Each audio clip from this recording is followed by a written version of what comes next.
Hi, everybody. This is Miss Danny from your Corona Public Library. I'm hoping people over at Facebook are making their way over to us on Zoom. I apologize, we were having technical difficulties with Facebook Live.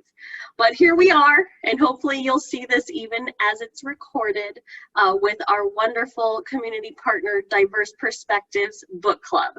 Yes, they've changed their names from SoCal Book Club to Diverse Perspectives Book Club, so please be on the lookout for more from them. And I'm going to hand it on over to Tia. Hi, my name is Tia Payne, and I'm the founder of Diverse Perspectives Book Club. We're going to have Jenna Bondo introduce our theme for this month and our two books we'll be reading. Thank you so much for having us. Our two books today are both true stories centered around young.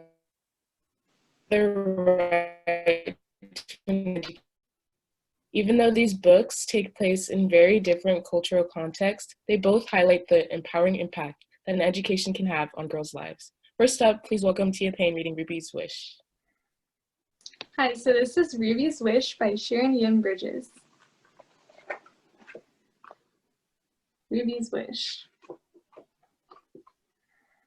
If you walk down a certain road in a certain city in China, past the pet market with its yellow and green rice birds hopping in their bamboo cages, and the goldfish and the terrapins in their porcelain bowls, you will come to a block of houses, 5 houses wide and 7 houses deep. Many families live here now, and the buildings are brown with age and dirt, but if you look closely, you will see that once upon a time, this was all one house, the magnificent house of one family. The house was built by an old man who returned from the Gold Mountain. That was what the Chinese called California, when many men left to join the gold rush there and few came back again. But as I said, this man did come back, and he came back very rich. And he and his wife had many kids, and their kids had many kids. So at one time, the house was filled with the shrieks and laughter of over 100 children.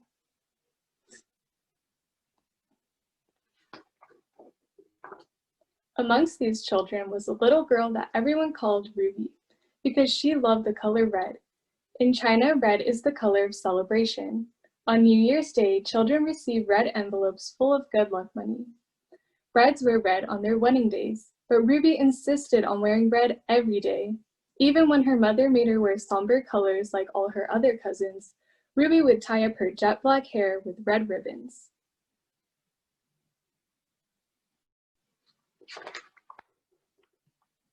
Because he had so many grandchildren, Ruby's grandfather hired a teacher to come to the house. Any grandchild who wanted to learn could join the classes. This was unusual in China in those days, when most girls were never taught to read or write. Whenever the weather was fine, classes were held in the garden. The windows of Ruby's grandfather's office opened onto that garden. Often he would rise from his desk to gaze out of his windows at his grandchildren.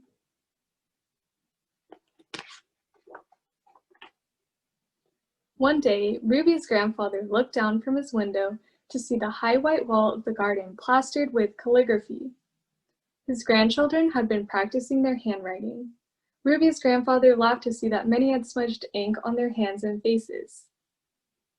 Then he noticed a sheet that was more beautiful than the rest. Which of his grandchildren had produced such wonderful calligraphy? Down in the garden, the teacher was praising Ruby. Her ears were turning as bright red as her jacket. But if Ruby was doing as well as her boy cousins in her studies, she had to work much harder. When the boys had finished their studies for the day, they were free to play. But the girls had to learn about cooking and keeping house. In fact, as far as their mothers were concerned, these were the only things that girls had to learn. One by one, the girls stopped going to the classes, all except Ruby. She would catch up on her embroidery at night. Many nights, her candle flickered long after everyone else had gone to bed.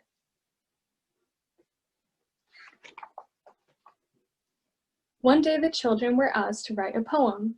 Ruby wrote, "Alas, bad luck to be born a girl, worse luck to be born into this house where only boys are cared for." Ruby's teacher was very impressed by the poem. He showed it to Ruby's grandfather. Ruby's grandfather was also impressed, but he was worried about what the poem said. He summoned Ruby to his office.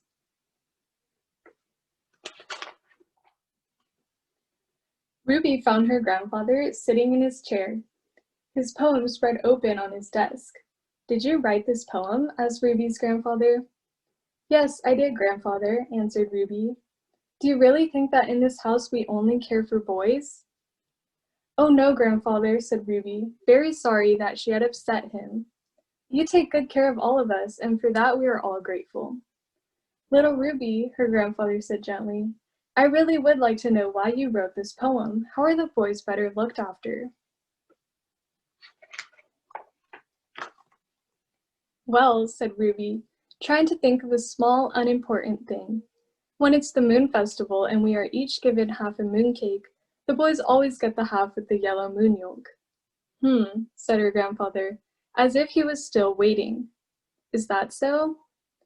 "Yes," continued Ruby. "And when it's the lantern festival, the girls are given simple paper lanterns, but the boys have red lanterns in the shapes of goldfish, cockerels, and dragons." Ruby's grandfather chuckled. He never thought about it before. He could imagine how much Ruby would have liked a red lantern.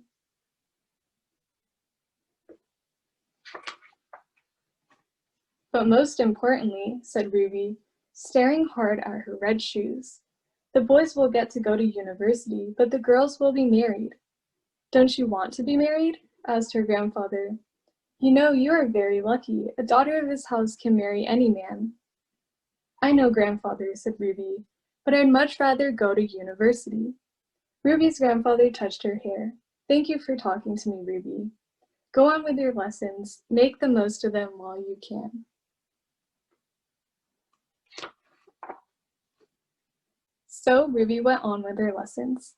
Some of the boys grew up and went away to university. Some stayed in the home and started families of their own. But when they grew up, all the girls were married and sent away to live in their husbands' homes. Ruby knew it would soon be her turn. In the ponds, Ruby could see the orange and white carp gulping for breath under a thin layer of ice. It would soon be Chinese New Year. Ruby felt sure it would be her last one at home.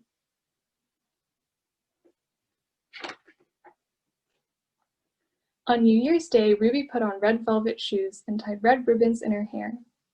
Then she went to wish everyone a happy New Year. She started with her married cousins, then worked her way up through her parents, aunts, and uncles. Each one gave her a red packet full of lucky money. Finally, she bowed before her grandfather. "Good luck and prosperity, grandfather," she said. "Good luck, little Ruby," replied her grandfather, and he handed her a very fat red packet. Ruby could feel the eyes of all of her family on her as she opened the lucky red envelope. Can you guess what was in it? It wasn't money, it was something much better than that.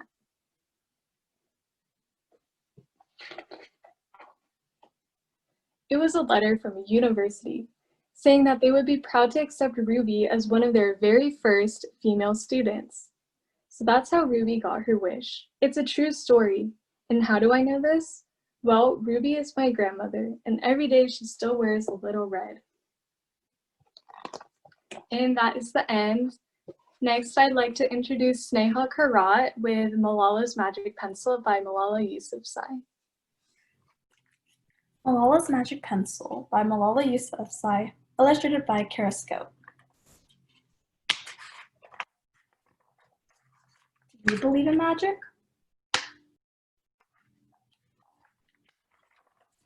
When I was younger, I used to watch a TV show about a boy who had a magic pencil.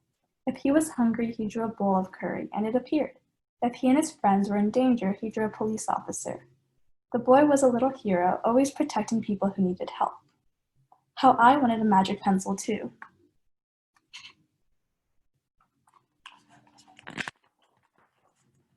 If I had a magic pencil, I would use it to put a lock on my door so my brothers couldn't bother me, stop time so I could sleep an extra hour every morning, erase the smell of the trash dump near our house.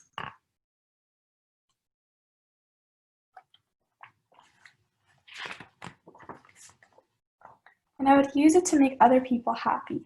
I would draw the most beautiful dresses in the world for my mother. the best buildings in the valley for my father, so he could open many schools where children could study for free. A proper ball, so my brothers and I no longer had to play with an old sock stuck with rubbish.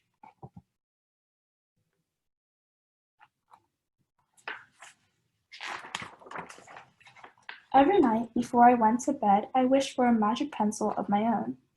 And every morning I would wake up and check my cupboard, but the magic pencil was never there.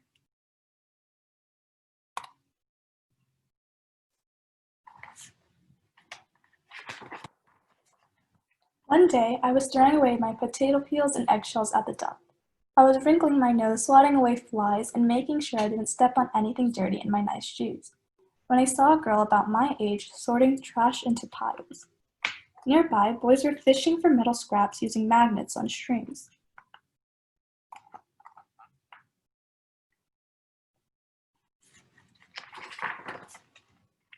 When my father returned home from work, I told him what I'd seen. It made him sad. "Abba," I said. "Yes, Johnny," he said back. I always liked it when he called me dear one. "Why haven't I seen that girl in my class?" "Because," he said, but he didn't finish right away. "Because, Johnny, in our country not everyone sends their daughters to school, and some children must work to support their family. Those boys will sell the metal scraps they find. If they went to school, their families would go hungry. School was my favorite place, but I never considered myself lucky to be able to go."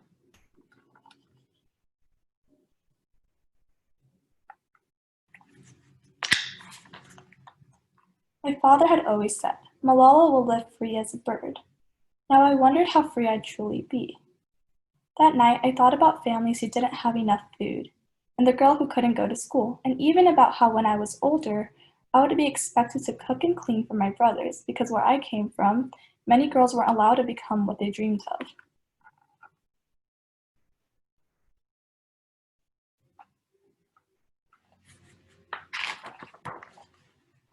I knew then that if I had the magic pencil, I would use it to draw a better world, a peaceful world. First, I would erase war, poverty, and hunger. Then I would draw girls and boys together as equals.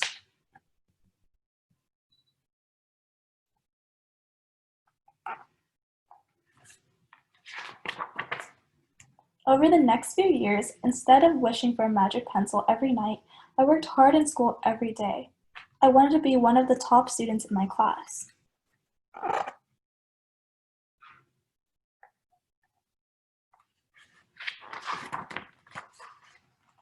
But soon, powerful and dangerous men declared that girls were forbidden from attending school. They walked the streets of our city now. They carried weapons.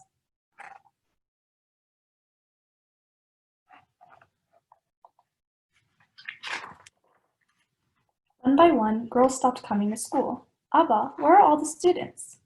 "They don't feel safe here anymore, Johnny." How could a few men stop all the girls in our valley from going to school? If more people knew what was happening to us, I thought, they might help.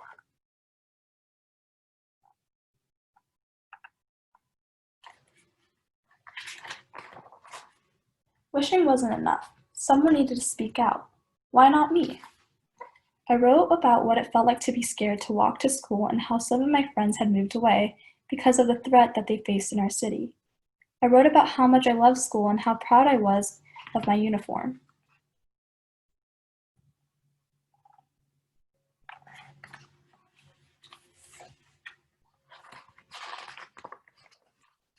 Once I started writing, I didn't stop. I wrote speeches and traveled around my country sharing my story. I even talked to a reporter from a famous international newspaper. People actually wanted to learn about my life. I spoke for all the girls in my valley who couldn't speak for themselves.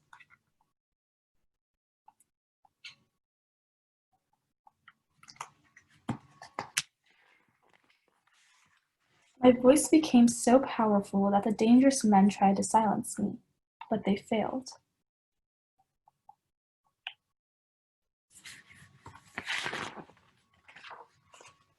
And now my voice is louder than ever, louder because people have joined me, and together we make a chorus, standing up for what we believe.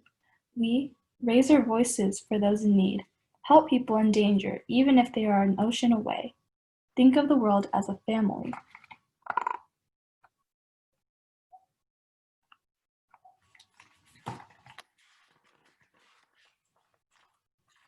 Do you still believe in magic? I do.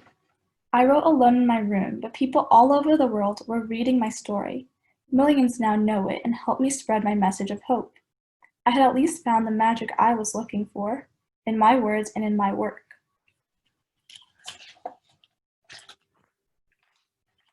I am Malala.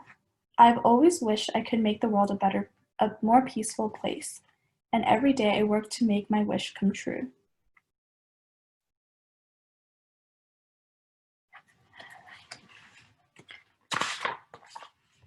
And that's it.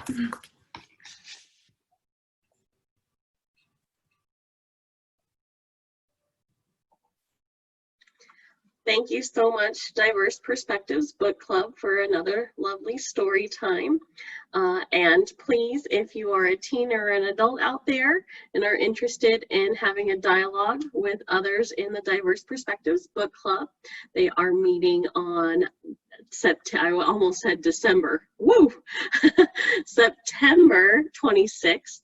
Saturday at noon to discuss the book I Am Malala. We just put out a new flyer for the whole fall session, so we hope to see you at an upcoming story time or book club. Until then, have a good one and take care.